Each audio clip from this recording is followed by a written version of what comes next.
Je venais de ranger le dernier plat dans le placard de la cuisine quand j'ai entendu le premier moteur vrombir sur le chemin de terre.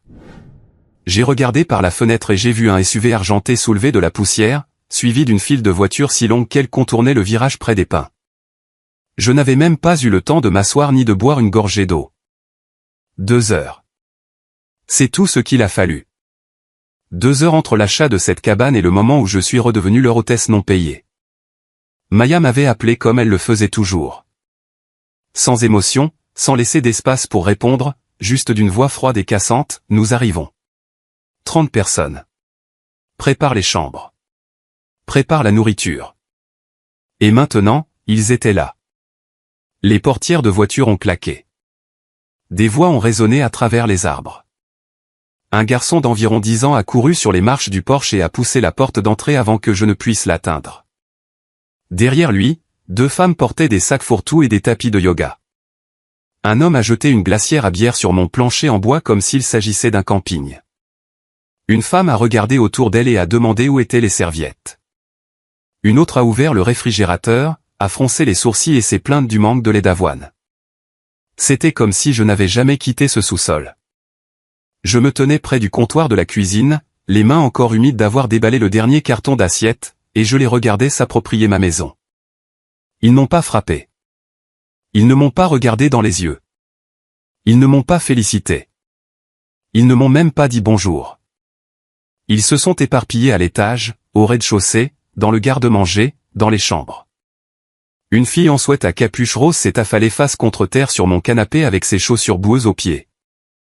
La tante de Maya a réclamé la chambre principale sans demander. Je l'entendais dire à quelqu'un au téléphone que la vue depuis la fenêtre du haut était encore plus belle que prévu. Je n'ai pas dit un mot. Pas encore. C'est étrange la façon dont le silence remplit un lieu.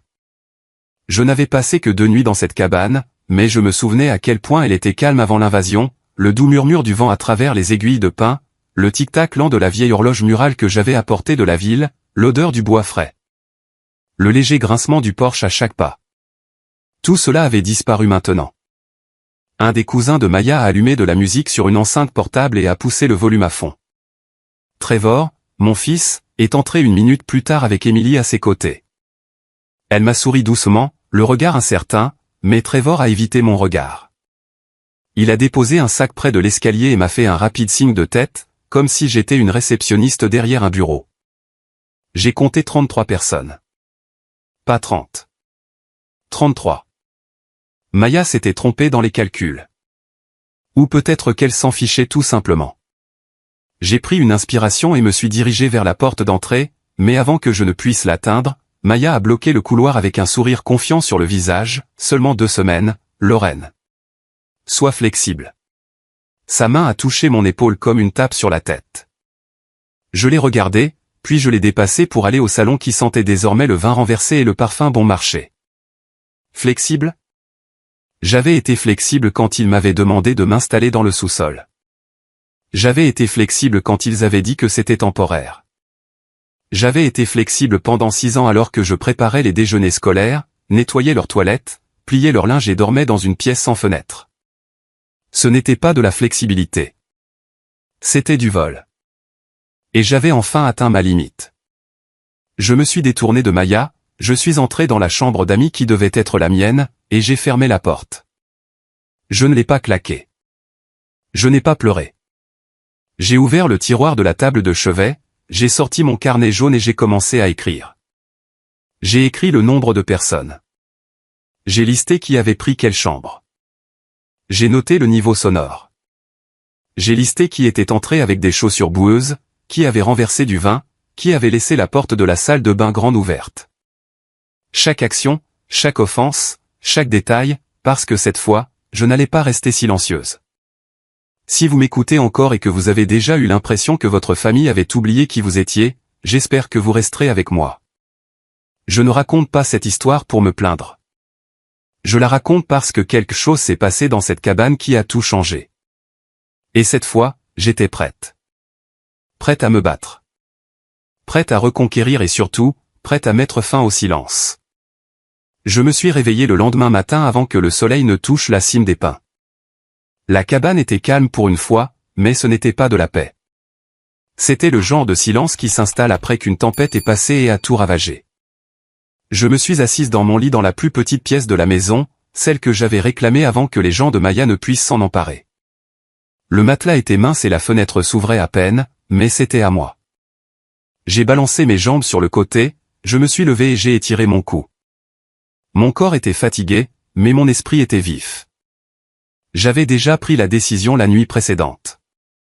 Maintenant, il s'agissait simplement de l'exécuter. Je me suis habillé tranquillement, en veillant à ne pas réveiller les corps éparpillés dans le couloir à l'extérieur. Quelqu'un avait laissé ses bottes devant ma porte. Je les ai enjambées. Le salon était un désordre sans nom. Des bouteilles vides, des miettes, une serviette jetée sur le canapé, un sandwich à moitié mangé laissé sur le rebord de ma fenêtre. La porte du réfrigérateur était légèrement entr'ouverte. Je l'ai refermée et j'ai essuyé la poignée avec la manche de mon pull. Puis je suis allé au bout du comptoir de la cuisine, j'ai ouvert le tiroir où je gardais mes affaires importantes et j'ai sorti mon carnet jaune. J'ai tourné une page vierge. 7h12, chambre principale réclamée par tante Denise. Chambre Damien, le cousin de Maya et son petit ami. Chambre d'amis 2, 4 adolescents, tous sous des couvertures, sur le sol et dans le lit. Salon, 2 de plus, un qui ronfle. Dégâts dans la cuisine, café renversé sur le tapis, tache de vin sur la table en chêne. Réfrigérateur, pas de lait d'avoine, mais de nombreuses canettes de bière ouvertes. J'ai continué à écrire. J'ai noté ce que j'avais vu, ce que j'avais senti, ce que j'avais déjà nettoyé. Chaque fois que j'écrivais une ligne, je me sentais davantage maîtresse de la situation. Je ne subissais plus cela. Je le documentais. Ensuite, j'ai passé 2 appels téléphoniques. D'abord à l'adjointe du shérif, Ruiz. Sa voix était ferme. Elle a dit qu'elle se souvenait de moi à l'époque où je travaillais au poste de garde forestier. Elle a dit qu'elle serait à la cabane à 10h et que je devais préparer tous les documents en ma possession. Ensuite, j'ai appelé le bureau du responsable de la sécurité incendie. Un homme nommé Coleman a répondu. Je lui ai dit combien d'invités se trouvaient dans la maison. J'ai mentionné le barbecue extérieur, le nombre de voitures, l'emplacement de la cabane près des arbres. Il a marqué une pause, puis m'a dit de l'attendre pour 11h. J'ai raccroché et j'ai posé le téléphone face contre terre sur le comptoir. L'horloge murale battait doucement la mesure. Je l'ai fixé un moment, puis j'ai attrapé un rouleau d'adhésif et j'ai commencé à imprimer. Une page à la fois, j'ai imprimé des copies du contrat de location à court terme que j'avais téléchargé des mois auparavant, lorsque je rêvais encore de louer une chambre d'amis à des randonneurs ou à des écrivains.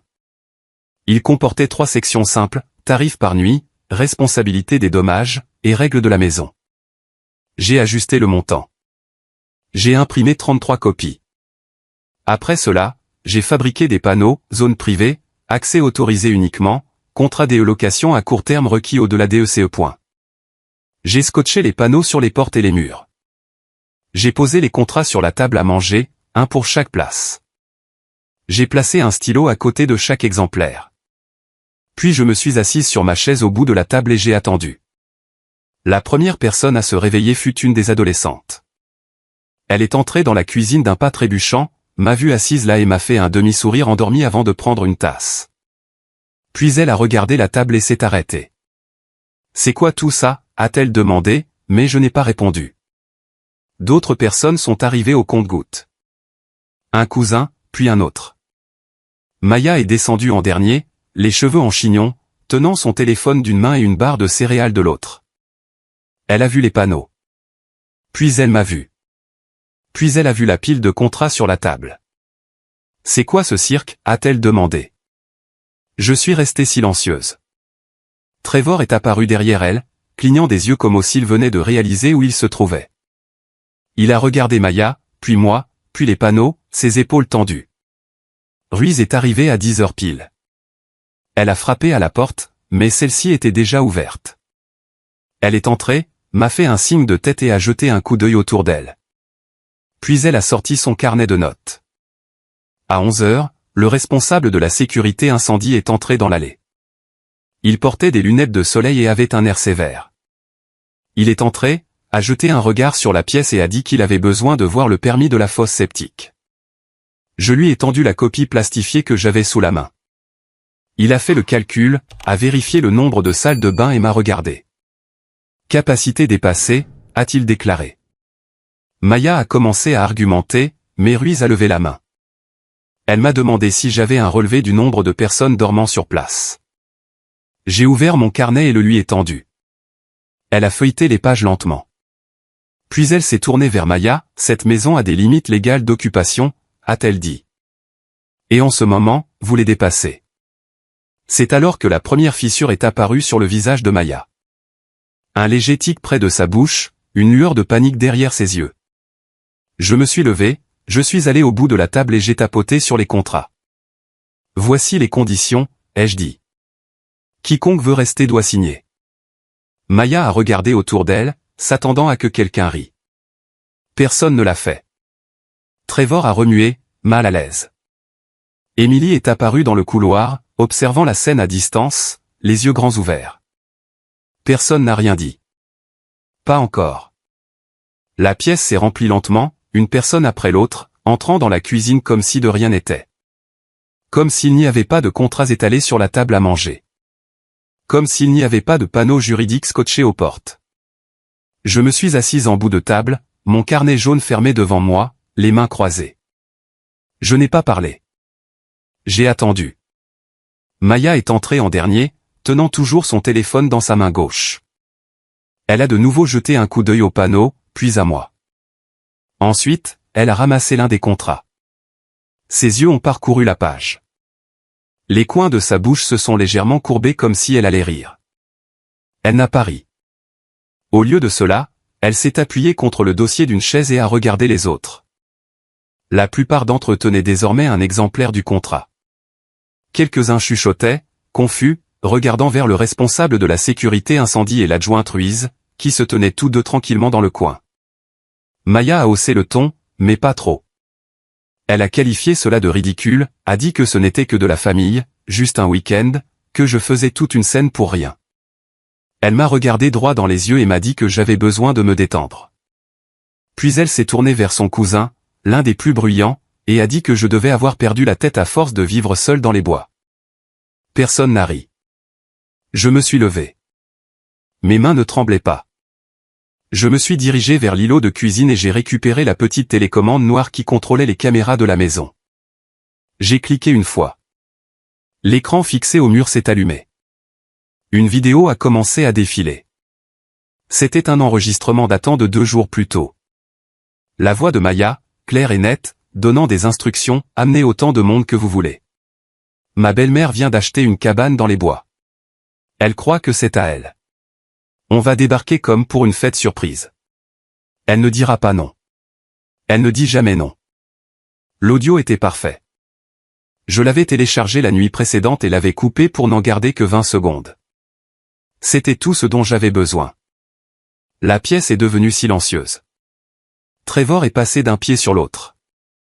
Emily observait depuis le milieu du couloir. Maya n'a pas bougé. Elle fixait l'écran. Son sourire avait disparu. Puis elle a repris la parole. Elle a dit que j'étais manipulatrice, que l'enregistrement était hors contexte, que les familles plaisantaient souvent ainsi, que je me ridiculisais.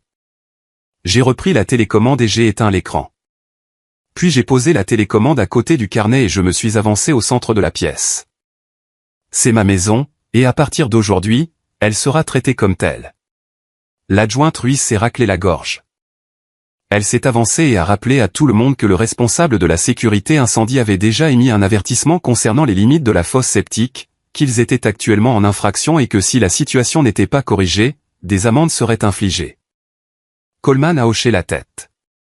Il a dit qu'il en avait vu assez, qu'il y avait trop de voitures sur la propriété, trop de personnes dans les lits, sur les canapés et même par terre. Il a dit que ce n'était pas sûr et que c'était contraire au code du comté. Le cousin de Maya a tenté de protester, mais Ruiz l'a coupé, quel que soit l'événement, familial ou non, il doit respecter les lois locales. Cela inclut l'occupation, la sécurité incendie et les limites de bruit. Puis elle s'est tournée vers moi, souhaitez-vous déposer une plainte officielle ? J'ai hoché la tête. Ruiz a déclaré qu'elle allait commencer à rédiger les procès-verbaux. Coleman a dit qu'il reviendrait dans 2 heures avec un avis formel. Le visage de Maya a changé. Je l'ai vu se produire. Ce basculement, cette brèche, cette partie d'elle qui croyait pouvoir toujours manipuler les choses, déformer les mots, retourner une foule, tout cela a flanché. Elle a regardé vers Trevor, attendant qu'il dise quelque chose. Et ne l'a pas fait. Elle a regardé vers Emily. Emily n'a pas bougé. Puis Maya a ri. Pas d'un rire sonore, mais de ce genre de rire que les gens émettent lorsqu'ils essaient de mettre les autres mal à l'aise. Elle a pris un stylo et a griffonné quelque chose au bas du contrat, très bien, si c'est ce qu'il faut pour qu'elle arrête de faire sa folle. Elle a jeté le stylo et s'est dirigée vers les escaliers. Plusieurs autres l'ont suivie. Certains ont signé sans un mot. Quelques-uns ont refusé et sont partis vers leur voiture. Un par un, le groupe a commencé à se diviser. Je me suis rassise. Mon carnet est resté fermé. Mes yeux n'ont pas scié. Mon dos est resté droit. Le silence qui est revenu était plus lourd que n'importe quel cri aurait pu l'être. Cette nuit-là, ils n'ont pas mis la musique à fond. Ils n'ont pas bu sur le porche. Ils n'ont rien renversé. Ils sont restés dans leur chambre, et pour la première fois depuis leur arrivée, j'ai dormi sans verrouiller ma porte. Après que les contrats eurent été distribués et que la vidéo eut été diffusée, les choses sont devenues calmes. Pas paisibles, juste calmes. C'était ce genre de silence fragile, comme de la glace juste avant qu'elle ne rompe. Les gens se sont dispersés, certains retournant dans leur chambre, d'autres sortant pour passer des appels téléphoniques. Maya avait signé le papier, mais elle ne m'avait plus adressé la parole. Elle a disparu à l'étage, et j'ai entendu la porte de la chambre se fermer plus fort que nécessaire. Je ne l'ai pas suivie. Je ne me suis pas expliqué. Cette partie de moi était révolue. Je suis resté à la table, rassemblant les papiers restants, les empilant proprement. Un stylo avait un capuchon fendu, un autre avait l'extrémité mâchouillée. J'ai remplacé les deux. Puis j'ai parcouru la cabane, vérifiant chaque panneau affiché pour m'assurer que rien n'avait été arraché ou déplacé. À l'étage, quelqu'un chuchotait avec colère au téléphone. Une voix de femme, vive et rapide. J'ai capté mon nom une fois, puis elle s'est tue en réalisant que j'étais à proximité. Le temps que je sorte, le vent s'était levé. Il balayait les arbres comme s'il avait quelque chose à dire. Je suis resté sur le porche pendant un long moment. La forêt avait cette tranquillité que j'aimais tant autrefois, mais à présent, c'était comme si toute la montagne retenait son souffle. À midi, j'ai préparé le déjeuner. Rien de sophistiqué, juste de la soupe et du pain. Je n'ai invité personne. Je l'ai laissé sur le comptoir avec un mot, « Servez-vous ». Seules 3 personnes sont venues à la table. Emily était l'une d'elles. Elle n'a pas dit grand-chose, mais elle a rapporté son bol quand elle a eu fini et l'a lavé sans qu'on le lui demande. Ce petit geste signifiait plus pour moi que tout ce que ses parents avaient fait en plusieurs années. En fin d'après-midi, le malaise s'était transformé en tension. Maya est descendue, élégamment vêtue cette fois, maquillée. Elle avait l'air prête pour une scène de théâtre, pas pour une conversation. Elle ne m'a pas parlé directement. Elle a réuni un groupe de ses amis et est sortie sur la terrasse. Je l'observais depuis la cuisine alors qu'elle désignait les panneaux affichés en riant avec les autres. Un homme la filmait avec son téléphone. Elle a sorti un micro, l'a clipsé à sa chemise et a commencé son propre enregistrement. Sa voix résonnait dans la maison plus fort que nécessaire. J'entendais des expressions, des mots comme « réaction disproportionnée »,« déclin mental »,« comportement toxique ». J'ai encore entendu mon nom. Puis est venu le moment qui m'a soulevé le cœur. Elle a pointé la maison du doigt et a dit qu'elle avait essayé de m'aider pendant des années. Que j'avais rejeté le soutien de la famille. Que je m'en prenais à eux parce que je ne supportais pas d'être seul. Je ne me suis pas précipité dehors. Je n'ai pas crié. Je suis au placard du couloir et j'ai sorti le boîtier de la 2e caméra de sécurité. Je l'avais installé à l'arrière la semaine dernière, couvrant la terrasse. J'ai ouvert l'application, j'ai appuyé sur enregistrer, et j'ai documenté chaque mot qu'elle a prononcé. C'était de la diffamation, publique, délibérée. Plus tard dans la soirée, j'ai envoyé le clip au responsable de la sécurité incendie Coleman et à l'adjointe Ruiz, avec une copie à mon avocat. C'était un court email, sans commentaire, juste les faits. Cette nuit-là, j'ai à peine dormi. Je suis resté éveillé à écouter les bruits de pas à l'étage, l'eau qui coulait, quelqu'un qui toussait vers minuit. À 3 heures du matin, une porte a claqué. À 4 heures, j'ai entendu des voix dehors. À 5 heures, je me suis levé. Je suis sorti et j'ai trouvé des mégots de cigarettes sur le porche. Des bouteilles de vin étaient alignées sur la rambarde comme des trophées. Quelqu'un avait gribouillé sur la balustrade en bois avec un marqueur. À l'intérieur, la cuisine sentait le rance. J'ai ouvert la poubelle et j'ai trouvé de la nourriture mélangée à des canettes, des serviettes trempées de graisse, et ce qui ressemblait à du chocolat fondu partout sur le sol près du réfrigérateur. Je n'ai pas parlé. Je ne l'ai pas écrit. Je l'ai nettoyé lentement, en silence, mais je ne le faisais pas pour maintenir la paix. Je documentais chaque dégradation pour la facture de nettoyage que j'avais déjà commencé à rédiger. Vers 7 heures, Maya est descendue. Son téléphone était à la main. Elle avait l'air de ne pas avoir dormi non plus. Elle m'a vu près de l'évier et m'a dépassé sans un mot, mais sa voix a résonné jusque dans le salon.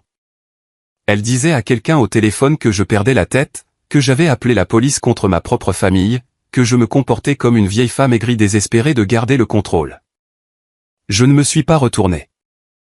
J'ai ouvert le placard, j'ai pris le petit classeur où je conservais les copies papier de tous les avis juridiques et permis, et j'y ai glissé la capture d'écran imprimée de sa vidéo. Elle avait peut-être une voix qui portait plus fort, mais j'avais de meilleurs dossiers. En milieu de matinée, l'atmosphère avait changé. Certains invités faisaient leur bagage. Des valises roulaient sur le gravier. Des portières de voitures claquaient à nouveau. Mais cette fois, personne ne souriait. Quelques personnes ont trouvé des excuses. Travail, urgence, retard de voyage. Mais je savais ce qu'il en était. Le spectacle était terminé. La foule s'en allait. Maya essayait toujours de garder le contrôle. Elle a rassemblé ceux qui restaient et leur a fait une sorte de discours d'encouragement. Je n'entendais pas chaque mot, mais c'était le même ton, la même assurance, comme si elle croyait encore pouvoir renverser la situation à son avantage. C'est à ce moment-là que Monsieur Callahan est arrivé. C'était mon voisin, un homme d'une 60aine d'années qui vivait dans la clairière d'à côté depuis plus de 3 décennies. Il avait vu le défilé de voitures, la musique, la fumée du feu de camp. Il a frappé une fois, est entré et a salué de son chapeau. Il m'a dit que le bruit avait atteint la limite de sa propriété, que ses chiens n'avaient pas dormi depuis 2 nuits, qu'il avait déjà parlé au comté et que si j'avais besoin qu'il fasse une déposition, il le ferait. Je l'ai remercié. Il a dit qu'il aimait le calme ici. Il a ajouté que les gens oublient que ce n'est pas la ville. Ici, tout résonne. Ici, les gens remarquent tout. Il est parti d'un signe de tête. Et avec cela, la frontière entre famille et témoins est devenue plus claire que jamais.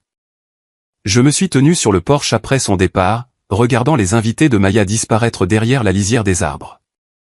Ils étaient venus avec du vin, des enceintes et des histoires.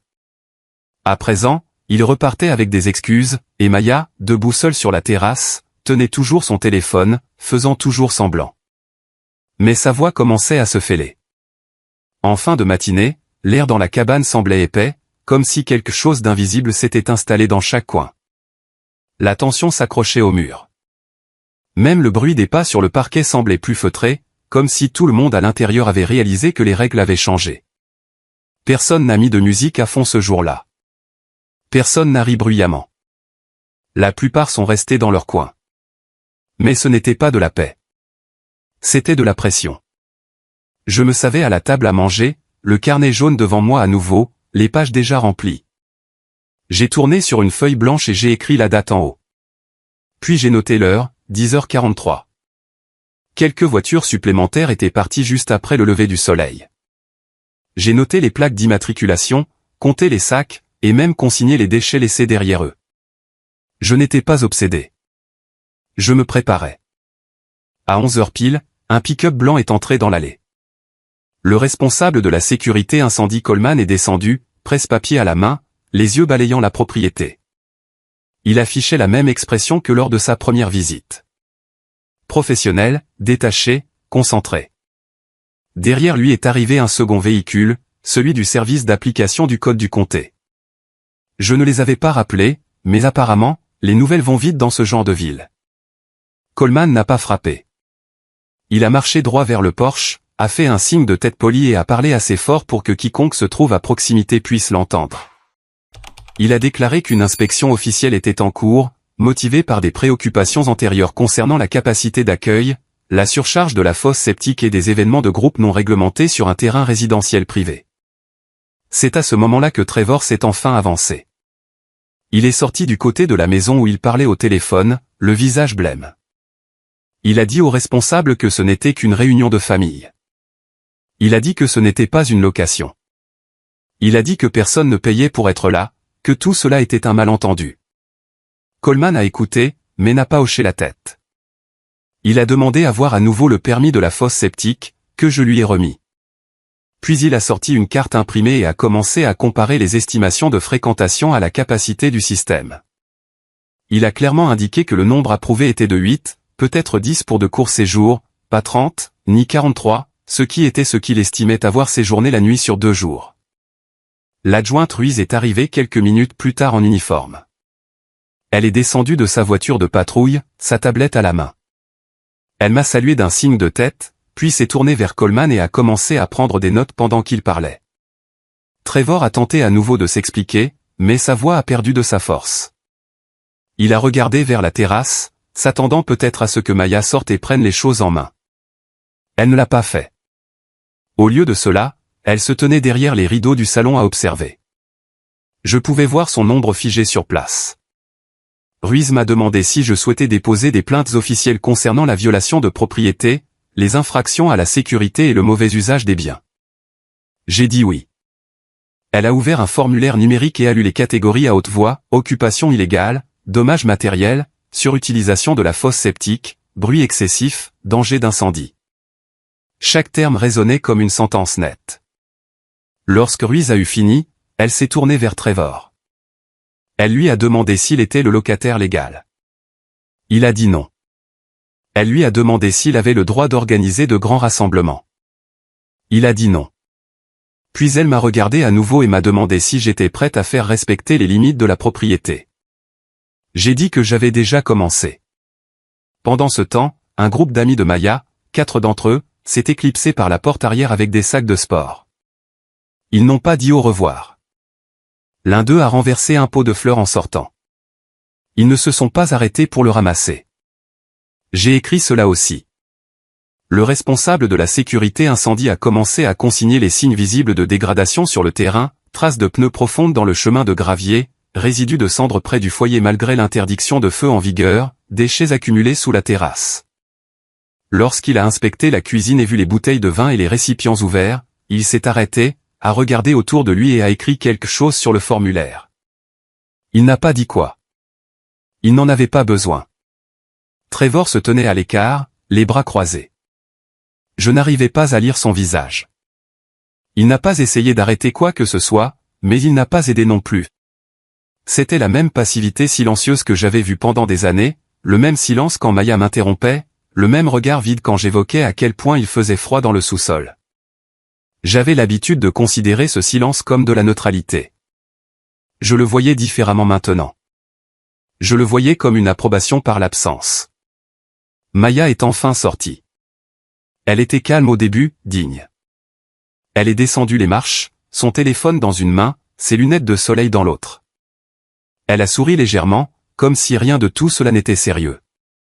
Elle a demandé à Ruiz si cela était bien nécessaire, disant que c'était une affaire de famille, que tout pouvait se régler par une discussion. Ruiz a répondu que ce n'était plus seulement une affaire de famille. Il y avait des infractions au règlement du comté, des limites juridiques, des risques sanitaires. Le sourire de Maya s'est effacé. Elle s'est tournée vers moi. Sa voix a baissé d'un ton, mais elle est restée fluide. Elle a dit que j'avais exagéré les choses, que j'avais transformé une affaire privée en un désastre public. Elle a dit que je la punissais pour quelque chose qui s'était passé il y a des années, que je gâchais tout pour prouver mon point de vue. Je l'ai regardée dans les yeux et je n'ai rien dit. Puis j'ai plongé la main dans le dossier sur le comptoir, j'ai sorti la dernière impression de la vidéo de groupe qu'elle avait publiée plus tôt dans la semaine, où s'y qualifiait la cabane de retraite familiale surprise et la présentait comme un lieu d'escapade pour un futur partenariat de marque. Je l'ai tendue à Ruiz. Maya n'a pas essayé de nier. Ruiz l'a lu en silence. Puis elle l'a plié et l'a glissé dans l'étui de sa tablette. Elle a dit à Maya et à Trevor que le comté assurerait le suivi, que ce n'était pas terminé.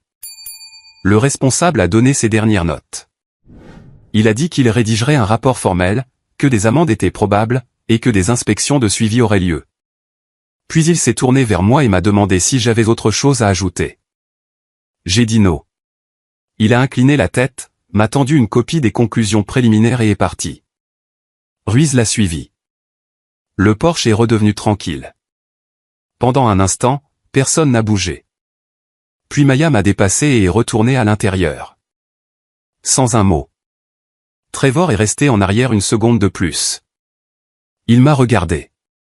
Juste regardé. Puis il a secoué la tête une fois, comme si c'était trop pour lui, comme s'il n'arrivait pas à croire jusqu'où tout cela était allé. Et puis il est entré lui aussi.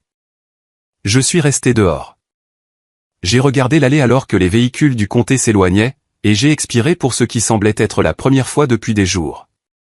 La ligne avait été tracée, et il l'avait enfin vue. Cet après-midi-là, la maison ressemblait à un ballon trop tendu. Personne ne parlait beaucoup, mais je sentais que quelque chose bougeait sous la surface. Pas du regret, pas de la culpabilité, juste de la panique.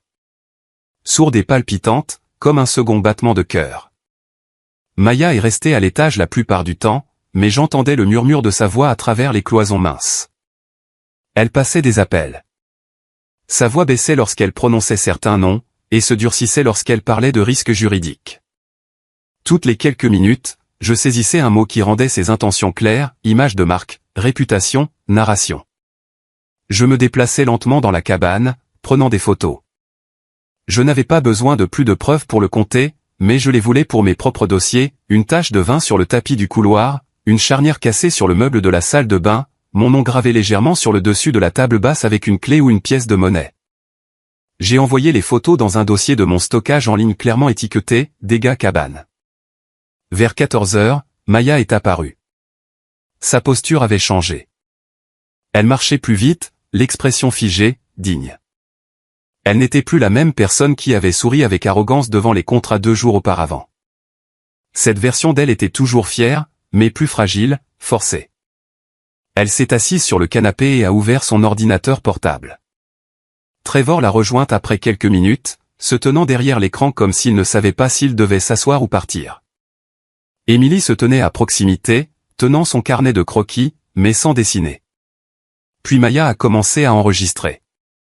Elle ne l'a pas annoncé, mais j'ai reconnu le dispositif, caméra frontale, lumière naturelle orientée sur son visage, voix travaillée pour paraître soignée mais personnelle. Elle s'est mise à parler. Non pas à moi, mais à son public. Elle a parlé de famille, de conflits, de reines, de santé mentale et de l'incompréhension dont elle faisait l'objet. Elle s'est faite toute petite dans l'histoire, se présentant simplement comme une belle fille essayant d'aider. Elle m'a dépeinte comme une personne qui perd des pieds, solitaire, en colère, refusant d'occuper l'amour. Tout cela était délivré sur ce ton fluide que les influenceurs utilisent lorsqu'ils veulent paraître sincères, pas trop émotifs, pas froids, juste assez brisés pour susciter la sympathie des inconnus. Elle n'a pas mentionné le responsable de la sécurité incendie. Elle n'a pas mentionné le comté.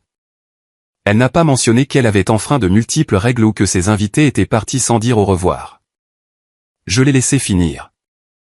J'ai attendu 10 minutes, puis je suis allé dans ma chambre et j'ai ouvert mon ordinateur. J'ai téléversé les fichiers audio que j'avais enregistrés lors de sa conversation sur la terrasse la veille. Ensuite, je les ai envoyés, accompagnés des photos des dommages matériels, au sponsor de son événement, celui-là même avec qui elle s'était vantée d'avoir décroché un contrat le mois dernier. J'ai joint le document montrant les limites de la fosse septique, les plaintes pour nuisances sonores de l'association des propriétaires, HOA, et l'avertissement émis par le responsable de la sécurité incendie. Aucun commentaire, juste des pièces jointes. À 16 heures, j'ai reçu une réponse, brève, de 2 lignes, nous apprécions votre démarche. Nous allons examiner la situation et agirons en conséquence. À 17 heures, j'ai entendu Maya hurler. Pas fort, pas longtemps, juste un cri qui lui a échappé avant qu'elle ne puisse le retenir. Une porte a claqué. Ses pas ont traversé le sol rapidement. Le salon est devenu silencieux. 30 minutes plus tard, Trevor a frappé à ma porte. Il n'est pas entré. Il s'est contenté de rester là. Il a dit que le sponsor s'était retiré, que Maya avait perdu le contrat, qu'elle m'en voulait. Je n'ai pas ouvert la porte. Je n'ai pas répondu. Ce soir-là, la cabane est devenue silencieuse. Personne n'a cuisiné. Personne n'a mis de musique. La voix de Maya est restée prisonnière derrière la porte de sa chambre. Trevor faisait les 100 pas dans les couloirs, vérifiant son téléphone toutes les quelques minutes. Emily est restée avec moi. Elle m'a aidé à balayer la cuisine. Elle a essuyé les comptoirs par de petits mouvements circulaires. Je lui ai dit qu'elle n'était pas obligée de le faire. Elle a dit qu'elle le voulait. Plus tard cette nuit-là, je suis sorti. L'air était glacial, de ce froid qui s'insinue dans les os. Je me tenais sur le porche, les bras croisés, regardant la dernière lueur rose du jour disparaître derrière les arbres. J'ai entendu un mouvement derrière moi. Maya. Elle se tenait sur le seuil, enveloppée dans un long gilet, les bras croisés autour d'elle. Elle regardait la forêt mais ne parlait pas. Pendant un lourd moment, nous n'avons rien dit. Puis elle a murmuré qu'elle avait essayé, qu'elle essayait simplement de créer quelque chose pour sa famille, que je l'avais toujours fait se sentir comme une intruse. Je n'ai pas répondu. Je l'ai juste regardée. Elle attendait de la sympathie, que je fasse un pas vers elle, de la douceur. Je suis resté là où j'étais. Finalement, elle est retournée à l'intérieur. Le lendemain matin, j'ai trouvé son ordinateur portable ouvert sur la table. L'enregistrement de la veille avait été supprimé. Elle n'en a jamais dit un mot. Cet après-midi-là, elle a commencé à faire ses valises. Les trousses de maquillage, les anneaux lumineux, les trépieds, les sacs de marque, les documents pliés qu'elle avait autrefois distribués à des partenaires potentiels. Tout cela est allé dans des cartons. Trevor l'a aidé, mais se déplaçait lentement. Ses épaules étaient affaissées d'une manière que je n'avais pas vue auparavant. Pas fatigué, juste perdu. Emily est restée dans le salon à dessiner. Maya est partie en fin de soirée. Pas d'adieu, pas d'explication, juste le bruit du moteur de la voiture qui s'estompait dans les arbres. Trevor et Emily sont restés, et pour la première fois en près d'une semaine, je me suis assise à la table avec une tasse de café bien remplie et je n'ai pas eu à me préparer psychologiquement à ce qui allait suivre. Le bruit avait disparu. Les murs respiraient à nouveau, et je savais que le pire était enfin derrière moi. Lorsque le soleil a percé les nuages le lendemain matin, la cabane semblait déjà différente, plus légère, tranquille, mais pas de la même manière que les jours précédents. Cette tranquillité était méritée. Elle n'était pas imposée par la tension. C'était le silence qui suit une tempête lorsque les choses sont brisées, mais recommencent à respirer. Je me tenais à la fenêtre avant, buvant mon café tout en regardant Trevor et Emily transporter les 2 derniers cartons de Maya jusqu'à la voiture. Emily se déplaçait lentement, c'est pas précautionneux. Elle a posé le carton sur la banquette arrière comme s'il contenait quelque chose de fragile. Trevor n'a rien dit en fermant le coffre. Il a juste regardé le gravier, puis les arbres, puis il est revenu vers la maison sans un regard dans ma direction. Maya était partie. C'était clair, mais son ombre planait encore dans les coins de la cabane. Je la sentais dans les traces sur la porte vitrée, dans l'odeur de parfum qui flottait encore dans le couloir, dans le silence que Trevor portait en lui à chaque fois qu'il passait. Je n'avais nullement l'intention de réparer ce qu'ils avaient brisé. Pas encore. Cela viendrait plus tard. D'abord, je devais terminer ce que j'avais commencé. La facture était posée sur mon bureau depuis la veille au soir. J'avais documenté chaque élément. J'avais vérifié chaque ligne 3 fois. La poignée de tiroirs cassés dans la salle de bain des invités, la couverture tachée jetée sur le canapé, le buisson de lavande écrasé dehors près du foyer, chaque capsule de bouteille laissée dans les parterres de fleurs. J'ai tout listé. Les heures de nettoyage, le temps passé au téléphone avec les responsables du comté, la perte de jouissance, l'amende que j'allais devoir payer moi-même pour l'infraction à l'interdiction de feu qu'ils avaient provoquée. Je ne le faisais pas par mesquinerie. Je le faisais parce que les actes ont des conséquences. Parce que fermer les yeux sur les dégâts, c'est autoriser les gens à en commettre d'autres. À 9 heures, j'ai envoyé la facture, une copie à l'adresse email de Maya, une autre à son contact de gestion, celui qui figurait sur son portfolio numérique. J'ai joint les images. J'ai joint l'avis formel d'infraction du comté. Je n'ai pas écrit de message. J'ai également envoyé un dossier distinct à l'association des propriétaires, HOA, non pas pour envenimer les choses, mais pour les notifier comme l'exigeait le règlement. 1 heure plus tard, mon téléphone a vibré. Je ne l'ai pas pris. Je l'ai laissé vibrer contre la table. Puis à nouveau, et encore. 3 appels en 10 minutes, tous de Maya. Puis les messages sont arrivés. Le premier était froid, exigeant des preuves, un détail des coups, invoquant un préjudice moral. Le second était plus lourd, avec des mots plus acérés sur la famille, la trahison, la légalité. Elle a utilisé le mot diffamation. Je n'ai pas répondu. Trevor est resté silencieux ce matin-là. Il est resté assis sur le porche pendant un long moment, le dos voûté, les coudes sur les genoux. Émilie s'est assise à côté de lui sans rien dire, recommençant à dessiner. De temps en temps, elle lui montrait quelque chose, et il souriait. Un vrai sourire. Petit, mais réel. J'ai passé l'après-midi à réparer des choses. J'ai nettoyé les fenêtres avec de grands mouvements circulaires doux. J'ai frotté la tache de vin sur le tapis de passage du couloir. J'ai remplacé la table basse par une autre que j'avais gardée dans la remise, plus ancienne, mais qui m'appartenait. J'ai retourné le matelas de la chambre d'amis et j'ai ouvert toutes les fenêtres. J'ai aéré l'endroit jusqu'à ce qu'il sente à nouveau le pain. En milieu de journée, une enveloppe blanche a été déposée devant ma porte. Pas de coup à la porte, pas de camion de livraison, juste une lettre remise en main propre. Elle était pliée avec soin, scellée dans du papier ordinaire. L'adresse de l'expéditeur était celle du bureau de gestion de Maya. À l'intérieur se trouvait une courte lettre d'un assistant juridique indiquant que l'équipe de Maya allait examiner les demandes et préparer une réponse formelle. Pas d'excuses, juste un jargon juridique propre et froid. J'ai scanné la lettre, pris une photo et l'ai classée dans mon dossier. Je ne me sentais pas nerveuse. Je me sentais confortée. Elle avait peur maintenant, non pas de moi, mais de devoir rendre des comptes. De ce à quoi ressemblerait sa version de l'histoire si elle était exposée à la lumière. Ce soir-là, j'ai trouvé Émilie dans la cuisine. Elle avait dressé la table. 2 bols, 2 verres, rien de luxueux. Elle avait fait de la soupe. Trevor était dehors à faire le tour de la propriété.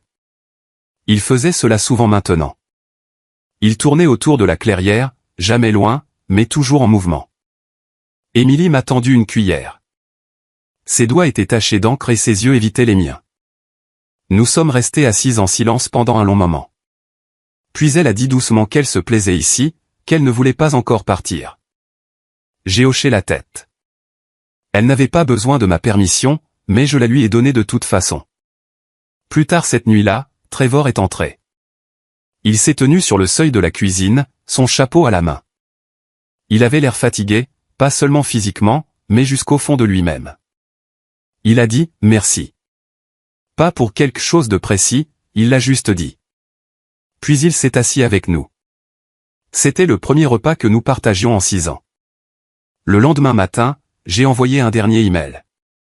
C'était à l'entreprise de nettoyage que j'avais engagée l'année précédente pour s'occuper de la cabane une fois par mois. J'ai demandé un nettoyage en profondeur unique. Non pas parce que je ne pouvais pas le faire moi-même, mais parce que je ne le voulais plus. J'avais passé trop de temps à nettoyer les dégâts des autres. Je voulais que quelqu'un d'autre frotte et efface la dernière trace de leur présence dans ma maison. En milieu de matinée, j'étais de retour à mon bureau. L'imprimante a doucement bourdonné en produisant la copie finale de la facture avec le reçu de livraison. Je l'ai classé, j'ai fermé le dossier et je l'ai placé dans le coffre-fort. Il n'y avait plus rien à envoyer, plus rien à réclamer. J'avais tout fait. Ce qui restait m'appartenait. La paix, le silence, l'espace, et je n'allais pas y renoncer à nouveau. À la fin de cette semaine, l'allée de gravier avait retrouvé son calme. La terre près du bord du porche avait séché. Plus de traces de pneus de SUV creusant des ornières dans le sol meuble. L'air sentait à nouveau le propre, la résine et le pain, froid le matin, doux l'après-midi. Les seuls pas sur la terrasse étaient les miens, et parfois ceux d'Émilie. La cabane se remettait, et moi aussi. Vers la paix ne signifie pas l'oubli. Elle ne signifie pas non plus le pardon immédiat. Elle signifie comprendre où se trouve la limite et savoir exactement pourquoi on a dû la tracer. Et cette semaine-là, la ligne est restée ferme. Trevor est resté. Il n'a pas dit pour combien de temps. Il n'en a pas fait un sujet de discussion. Un matin, Emma simplement dit que la location de leur appartement se terminait plus tôt. Maya avait pris ce qu'elle voulait et s'était installée chez une amie à Portland. Emily avait demandé à rester plus longtemps, et il avait dit oui. C'était tout. Je ne l'ai pas poussé. Je ne lui ai pas demandé d'en dire plus. Je n'avais aucune envie de fouiller dans les conséquences de quelqu'un d'autre. Il avait choisi son silence trop de fois par le passé. S'il voulait quelque chose de différent désormais, il allait devoir le mériter, non pas avec des excuses, mais par sa présence. Il a aidé sur la propriété sans qu'on le lui demande, à charger les chaises cassées de la terrasse dans le pick-up pour en faire don, à remplacer une vis desserrée sur la gouttière, à récupérer du paillis au magasin de bricolage et l'a étalé le long du sentier du jardin sans un mot. J'ai dit « merci ». C'était suffisant. Emily a commencé à laisser de petits croquis dans la maison, des contours au crayon d'arbres, d'animaux et d'ombres. J'en ai trouvé un représentant un renard blotti sous la pile de bois, un autre d'un faucon perché sur la rambarde, dessiné de mémoire. Elle ne me les montrait jamais directement. Elle les laissait simplement là comme de douces notes d'appartenance. Puis est arrivé l'email. C'était en début d'après-midi quand j'ai vérifié ma boîte de réception. Ligne d'objet en majuscule, réponse à la facture. L'expéditeur était un inconnu, un représentant légal. Le corps de l'email était court, mais la pièce jointe faisait 6 pages. Il contestait plusieurs éléments de la facture. Il soutenait que le ton de la facture était accusateur. Il demandait des horodatages photographiques. Ils exigeaient des clarifications sur ce qu'on entendait par préjudice moral causé à la propriétaire. Ils disaient que le montant était excessif, déraisonnable. Ils ont inclus une phrase vers la fin qui m'a fait marquer une pause, la cliente se réserve le droit d'engager des poursuites judiciaires pour diffamation et présentation erronée des faits. Je l'ai lu 2 fois, puis une 3e. Je ne me suis pas senti menacé. Je me sentais fatigué. Alors, j'ai fait ce que je fais toujours. J'ai documenté. J'ai imprimé l'email. J'ai surligné les phrases clés. Je l'ai agrafé au reste des documents et je l'ai placé dans le dossier rouge intitulé « Incident cabane ». Puis j'ai ouvert ma fenêtre de réponse. Ma réponse a été brève, un seul paragraphe. J'ai réaffirmé les dommages documentés. J'ai listé les photos jointes et les rapports d'inspection. J'ai réitéré le rapport vérifié des responsables du comté. J'ai rappelé l'existence de la copie originale de la facture avec son accusé de réception. Je leur ai rappelé la date d'expiration pour un règlement amiable. Puis j'ai cliqué sur envoyer et j'ai fermé l'ordinateur. Ce soir-là, Monsieur Callahan est passé. Il a apporté 2 bocaux de cornichons faits maison et a dit que les prévisions de pluie s'annonçaient prometteuses pour le week-end. Nous nous sommes tenus près de la clôture pendant qu'il allumait sa pipe et il m'a dit que l'assemblée de l'association des propriétaires, HOA, avait mentionné mon nom, non pas pour me juger, mais pour me soutenir. Il m'a dit que les gens en avaient assez des citadins qui traitaient la montagne comme une station balnéaire éphémère. Il a ajouté que voir enfin quelqu'un défendre son territoire leur donnait l'impression que l'endroit valait encore la peine d'y vivre. Il est parti après 20 minutes, d'un pas lent et régulier le long du chemin de terre. Sa visite a laissé derrière elle l'odeur du tabac et la plus petite étincelle de quelque chose que je n'avais pas ressenti depuis des semaines. Une validation, sans bruit. Le lendemain matin, j'ai appelé mon avocat, non pas parce que j'avais peur, mais parce que je voulais qu'une déclaration soit prête au cas où Maya insisterait. Je voulais être préparé à l'éventualité que cela ne s'arrête pas au silence. Elle a répondu à la 3e sonnerie et a dit qu'elle avait déjà lu la réponse. Elle n'était pas surprise. Elle a dit que les gens comme Maya comptaient sur l'intimidation par insinuation, qu'ils allaient rarement jusqu'au bout parce que leur dossier était vide. Une fois l'émotion retirée, elle m'a dit que j'avais tout fait correctement. Elle m'a dit de ne pas céder. Alors, je n'ai pas cédé.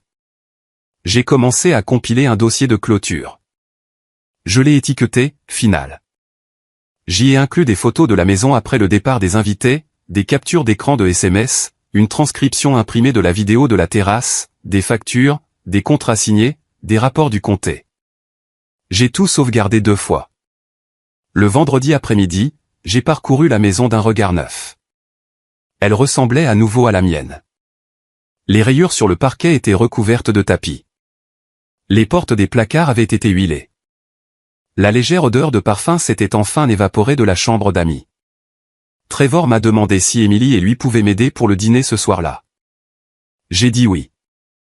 Nous avons préparé du chili et du pain de maïs. Rien de compliqué, juste chaud et réconfortant. Nous avons mangé sur le porche, et le vent traversait doucement les arbres. Emily était assise en tailleur sur la marche, dessinant quelque chose que je ne pouvais pas tout à fait voir. Trevor a débarrassé les assiettes sans qu'on le lui demande. Pour une fois, je n'avais pas l'impression d'être une hôtesse. Je n'avais pas l'impression de tolérer quoi que ce soit. Je me sentais tranquille et entière. Cette nuit-là, en éteignant les lumières et en verrouillant les portes, je suis passé devant le mur où un petit clou était resté après que quelqu'un eut retiré l'une des citations encadrées de Maya. Je ne l'ai pas couvert. Je l'ai laissé ainsi. Un rappel silencieux que cette maison avait été reconquise, pas seulement nettoyée ou restaurée, mais reprise pièce par quelqu'un qui avait enfin appris à dire non et à s'y tenir. L'invitation est arrivée un mardi matin, glissée dans ma boîte de réception comme un défi. Une carte numérique au bord doré et avec un en-tête en grandes lettres cursives, Trevor et Maya sollicitent cordialement votre présence à un dîner privé sur un domaine. Invité limité, tenue de soirée exigée, sans enfants. Je l'ai fixé pendant un long moment. Le lieu était un vignoble haut de gamme à 1 heure de la ville, un endroit que les gens louaient pour des fêtes prénatales et des mariages d'influenceurs.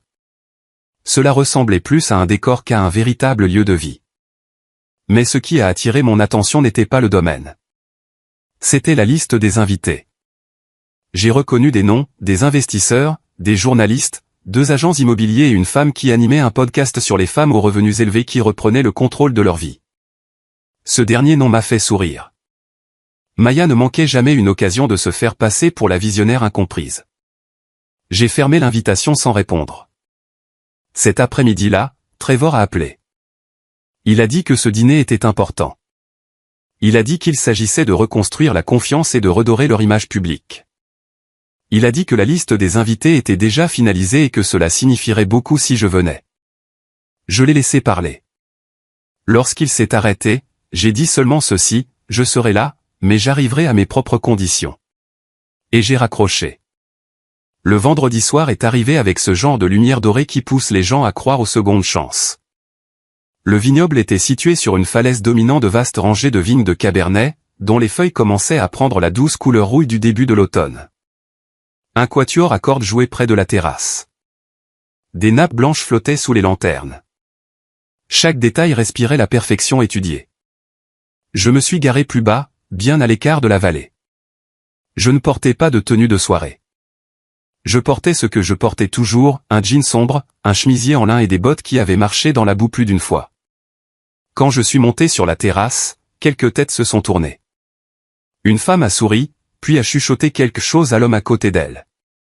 Je n'ai pas bronché. Maya était au centre de tout. Sa robe était de couleur champagne, ajustée comme une armure, ses cheveux coiffés en ondulation qui avaient probablement nécessité 2 heures de travail. Elle se déplaçait parmi les invités avec l'aisance de quelqu'un qui préside son propre couronnement. Quand elle m'a vu, son visage s'est légèrement crispé, juste assez pour que je le remarque avant que le spectacle ne reprenne. Elle m'a fait une bise sur la joue et m'a présenté comme le cœur de leur famille, celle qui leur avait tout appris sur la force et le sacrifice. J'ai rendu le sourire, mais je n'ai rien dit. Le dîner a été servi sous la treille. La nourriture était exquise, le vin trop cher.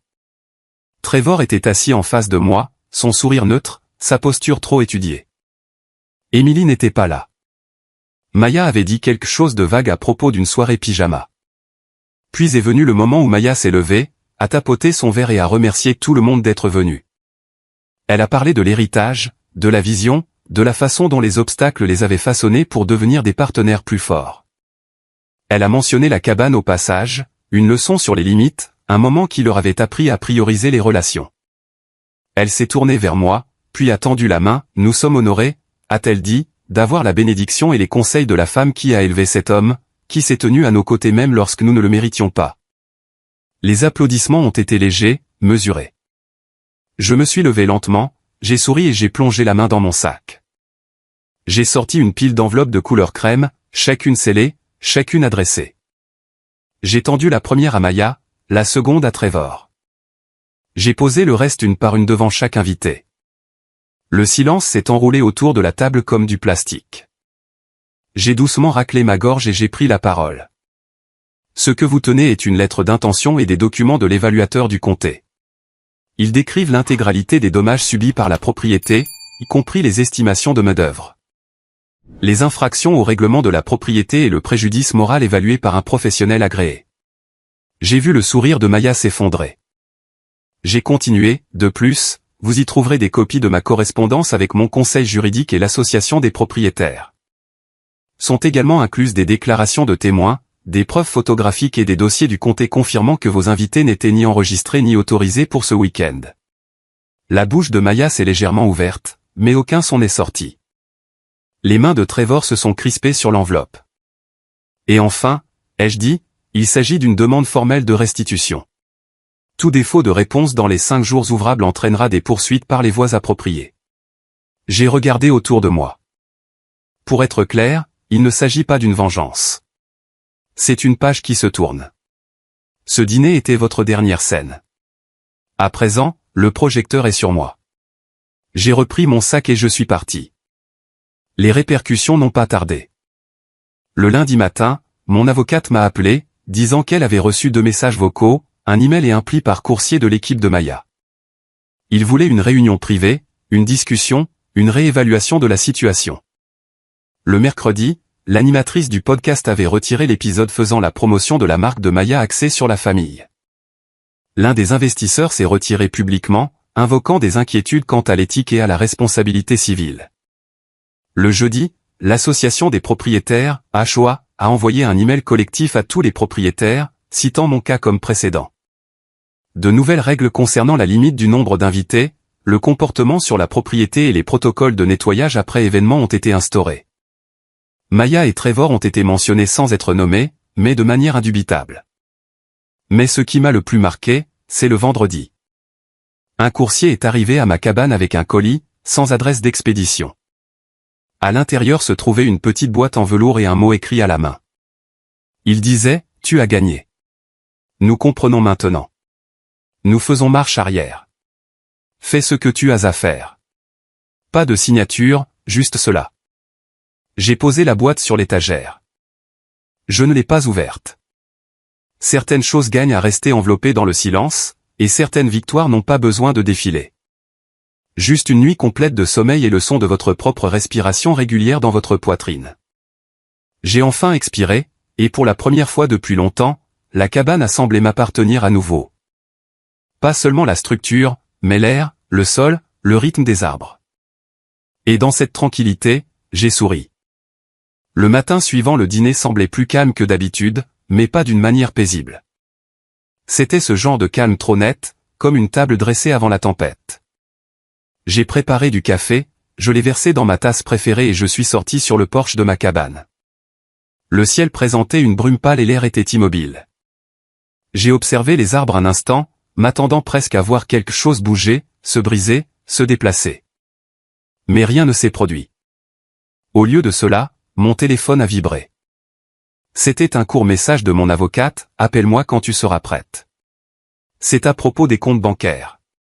Je me suis assise lentement, j'ai posé le café sur la coudoir et j'ai composé son numéro. Elle a répondu à la première sonnerie.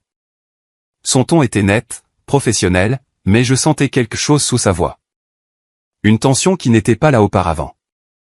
Elle m'a dit qu'il y avait eu des activités non autorisées liées à un ancien compte d'épargne joint auquel je n'avais pas touché depuis des années.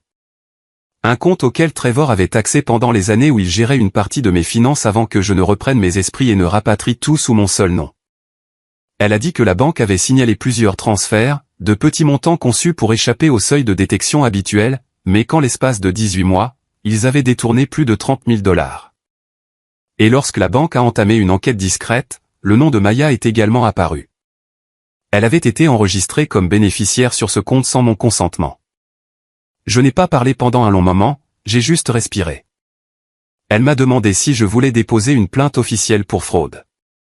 J'ai dit oui. Non pas à cause de l'argent, mais parce que ce n'était plus une question d'argent. C'était une question de principe, pour ne pas laisser la manipulation continuer à réécrire mon histoire. La semaine suivante a été un tourbillon de paperasse et d'action. L'affaire de fraude a progressé rapidement. Les preuves étaient trop nettes, trop détaillées. Maya et Trevor n'avaient même pas essayé de couvrir leurs traces. Ils avaient compté sur mon silence, sur ma fatigue, sur cette partie de moi qui se souvenait encore d'eux comme d'enfants. Mais j'en avais fini de me taire. La banque a gelé le compte, a publié ses conclusions préliminaires et a programmé une séance de médiation. Mon avocate a préparé une déclaration formelle de dommages-intérêts, et j'ai signé chaque page d'une main calme et ferme. Puis les emails ont commencé. Non pas de Maya, non pas de Trevor, mais de leur avocat. Le ton était suffisant, dédaigneux, enveloppé d'un jargon juridique qui tentait d'édulcorer les faits avec des excuses. Ils affirmaient que j'avais consenti verbalement au transfert, que j'avais verbalement offert ces fonds pour soutenir les ambitions immobilières de Trevor, que c'était un malentendu né de fossés de communication intergénérationnelle. J'ai ri en lisant cette dernière ligne, non pas parce que c'était drôle, mais parce que c'était désespéré. Mon avocate a répliqué par une contre-plainte, abus de confiance fiduciaire, exploitation financière d'une personne âgée vulnérable et falsification d'identité. Soudain, les emails ont cessé. 2 jours plus tard, Trevor s'est présenté, non pas à ma cabane, mais au bureau du greffier du comté. J'ai vu son nom sur le registre des visiteurs. Il demandait une copie des documents du trust que j'avais déposé plus tôt dans le mois, le nouveau. Celui qui le retirait officiellement, lui et Maya, des bénéficiaires futurs de mes biens. Celui qui redirigeait la majeure partie de mes actifs vers le projet de logement pour femmes de la ville et un fonds de parrainage communautaire pour les femmes de plus de 60 ans. Il n'a jamais obtenu la copie. La demande a été rejetée pour défaut de qualité à agir. J'ai imaginé son visage lorsqu'on le lui a dit, et je me suis permis de savourer cette pensée. Plus tard dans la semaine, j'ai rencontré mon comptable. Nous avons tout examiné, investissement, propriété, compte de retraite, même les droits miniers sur une parcelle de terrain que j'avais oubliée. Je lui ai donné les pleins pouvoirs pour restructurer mes biens, transférer les actifs et ériger un mur de protection autour de chaque dollar, avec des fils barbelés et un panneau d'avertissement. Elle m'a regardé après 1 heure et a dit, « Vous êtes la cliente la plus préparée que j'ai eue en 15 ans. » J'ai juste souri. Je ne me préparais pas à mourir. Je me préparais à vivre selon mes propres conditions, sans la crainte latente d'être surveillé, pesé ou épuisé. Et puis est venu le coup de téléphone de l'école d'Émilie. C'était la directrice. Elle a dit qu'Émilie avait été retirée de l'école en milieu de semaine sans préavis, que Maya s'était présentée, avait signé des papiers et avait disparu avec elle. Pas d'explication, pas d'adresse de réexpédition. J'ai raccroché et je suis resté assise en silence. C'était la partie qui faisait le plus mal, parce qu'Émilie n'avait même pas pu me dire au revoir, et je savais pourquoi, elle n'en avait pas le droit. Cette nuit-là, j'ai marché jusqu'à la limite de ma propriété, au-delà des potagers, du poulailler, sous l'arche en bois que j'avais sculpté à la main un hiver où la neige m'avait gardé à l'intérieur trop longtemps. Je me suis tenu là alors que les étoiles commençaient à percer à travers les nuages, et j'ai laissé la douleur s'installer. Ce n'était pas un dénouement de conte de fées. Il n'y avait pas de ruban soigneusement noué au sommet. Mais il y avait de la force dans ce moment. Savoir que je ne m'étais pas perdu dans leur chaos, savoir que j'avais tracé une ligne et que j'étais resté ferme. Ils avaient pris de l'argent, mais ils n'avaient pas pris mon nom. Ils avaient pris mon intimité, mais ils n'avaient pas pris ma maison. Ils avaient essayé de prendre mon héritage, mais ils n'avaient pas réalisé qu'il avait déjà changé de forme. Il ne résidait plus dans les relevés bancaires ou les titres de propriété. Il vivait dans le calme, dans la terre, dans ma façon de traverser le monde désormais sans m'excuser. Et peut-être qu'un jour, Émilie retrouverait le chemin vers cela. Peut-être qu'un jour, elle se souviendrait de la femme qui l'avait gardée au chaud pendant les tempêtes, et peut-être qu'elle comprendrait pourquoi j'avais dû lâcher prise, non pas pour punir, mais pour survivre. Et en survivant, recommencer. 3 semaines ont passé, assez longtemps pour que la ville cesse de chuchoter, assez longtemps pour que Trevor arrête d'appeler. Assez longtemps pour que je me rappelle ce qu'était une grande inspiration. Les matins étaient encore frais dans les bois de l'Oregon, et je me réveillais chaque jour dans un silence qui ne faisait plus mal. Il m'enveloppait comme un châle en laine, doux et mérité. Je n'attendais plus de bruit de pas sur le porche. Je ne regardais plus mon téléphone pour voir si Émilie avait envoyé quelque chose, n'importe quoi, une photo, un mot, un autocollant. Elle n'avait rien envoyé, et j'avais cessé de la contacter. Cela ne voulait pas dire que je ne l'aimais pas. Cela voulait dire que j'avais choisi d'arrêter de verser de l'eau dans une tasse fendue. Car au bout du compte, peu importe le soin apporté, l'eau finit toujours par s'écouler. Un vendredi après-midi, j'ai reçu une lettre, une vraie. Enveloppe blanche, adresse écrite à la main, pas de nom d'expéditeur, mais cette écriture. Je l'ai reconnue immédiatement, celle d'Émilie. À l'intérieur se trouvait une feuille de papier quadrillée pliée, arrachée d'un de ces cahiers à spirale que j'utilisais pour l'aider à s'organiser pour l'école. C'était court. Pas de date, pas de salutation. On pouvait y lire « Je vais bien. Tu me manques. Je suis désolé de ne pas pouvoir parler pour le moment. Je trouverai un moyen. S'il te plaît, n'arrête pas de m'attendre. » Ce n'était pas grand-chose. Mais je l'ai gardé comme si c'était une carte au trésor. Je n'ai pas pleuré. Je suis juste resté assise avec elle pendant des heures. Et pour la première fois depuis longtemps, j'ai laissé l'espoir respirer à mes côtés. La semaine suivante, j'ai reçu un avis de mon avocate. Trevor et Maya avaient déposé une requête en rejet de l'affaire de fraude. Il affirmait désormais que je n'étais pas saine d'esprit lorsque j'avais signé le trust révisé. C'était risible.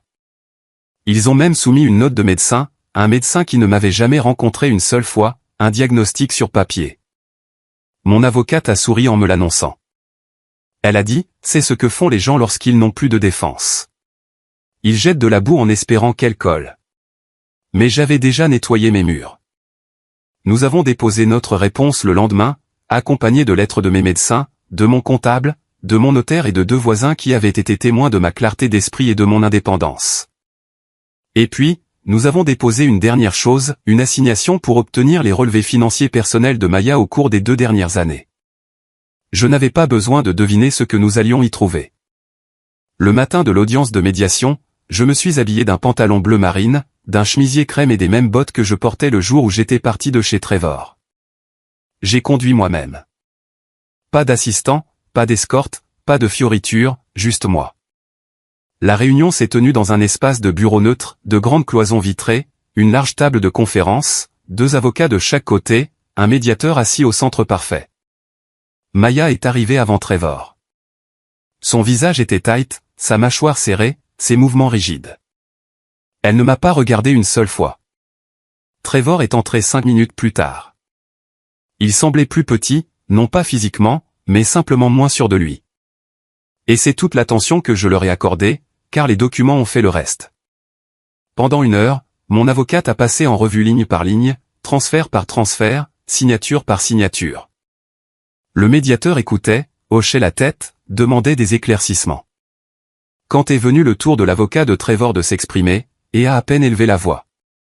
Il a poussé un mince dossier contenant 3 pages de défense, dont aucune n'abordait directement les accusations. Le médiateur s'est tourné vers Maya et Trevor. Il a prononcé une seule phrase, « Je dois vous demander, est-ce que tout cela est exact ?» Aucun d'eux n'a parlé. Pas un son. Le silence dans cette pièce m'a dit tout ce que j'avais besoin de savoir sur ce qu'ils étaient devenus, et il m'a confirmé que j'avais eu raison de m'éloigner. La décision finale ne tomberait que 2 semaines plus tard, mais je savais déjà comment cela se terminerait. Alors, je n'ai pas attendu. Je suis rentré chez moi. J'ai planté des légumes d'hiver. J'ai recommencé à cuisiner. Je me suis assise dans mon jardin, un livre ouvert mais non lu, car mes pensées ne s'accrochaient plus à ce qui avait été perdu. Elles étaient occupées à faire de la place pour ce qui allait être construit ensuite. 2 nuits avant que le verdict ne tombe, j'ai entendu frapper à ma porte. Il était presque 21 heures. J'ai ouvert lentement et elle était là, Émilie, les cheveux emmêlés, une veste too big, ses mains enfoncées dans ses manches. Elle m'a regardé et n'a rien dit au début. Puis elle a murmuré, je me suis enfui. Je n'en pouvais plus. J'ai ouvert grand la porte. Elle est entrée. Nous n'avons pas parlé. Je ne lui ai rien demandé.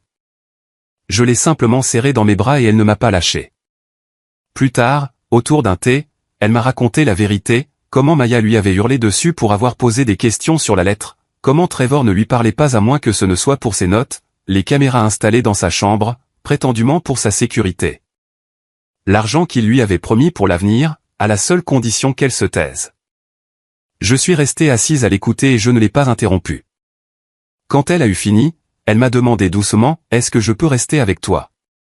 J'ai hoché la tête, « Tu n'as même jamais eu besoin de le demander. » Cela ne réparait pas tout, mais cela changeait la forme du chemin à venir. Pour la première fois depuis longtemps, je ne me contentais pas de rester immobile. Je marchais vers l'avant. Et cette fois, je ne marchais pas seul. Je me tenais au bord de mon porche ce matin-là, mon café tiédissant dans ma main, regardant le soleil percer la brume qui glissait sur les pins. L'air avait un goût différent, propre, le mien. C'était le premier matin depuis des années qui ne commençait pas par une exigence, une porte claquée ou le son de mon nom bafoué. Après l'audience, la nouvelle s'était propagée rapidement. Le tribunal avait déclaré le trust irrévocable. Le transfert d'actifs que j'avais effectué avant leur visite était contraignant et définitif. Mon chalet, ma terre, les programmes communautaires que j'avais lancés, ils étaient intouchables. Et les comptes gelés qui assuraient autrefois le confort de Brendan et Kayla étaient désormais redirigés vers les personnes mêmes qu'ils méprisaient. Ils ne l'ont pas bien pris. Brendan a essayé de sauver les apparences. Il a appelé, laissant de longs messages vocaux prétendant que tout cela n'était qu'un malentendu, qu'il me regrettait, que Kayla lui avait mis la pression, que les enfants voulaient me voir. Mais les enfants n'avaient jamais rien voulu avoir à faire avec moi. Ils se souvenaient à peine de mon existence, et les rares fois où j'avais tenté de les joindre, je n'avais reçu qu'un silence radio ou des textos d'un seul mot. Leur loyauté était transactionnelle, et mon solde était épuisé depuis longtemps. Je n'ai pas répondu, Brendan. Je n'en avais pas besoin. Le silence était devenu ma langue, et parfois le silence est ce qui résonne le plus fort dans une pièce. Kayla, en revanche, a veillé à ce que sa colère résonne. Elle m'a traîné dans la boue en ligne, m'accusant de manipuler une personne âgée, de cacher de l'argent, de contrôler la famille par la peur.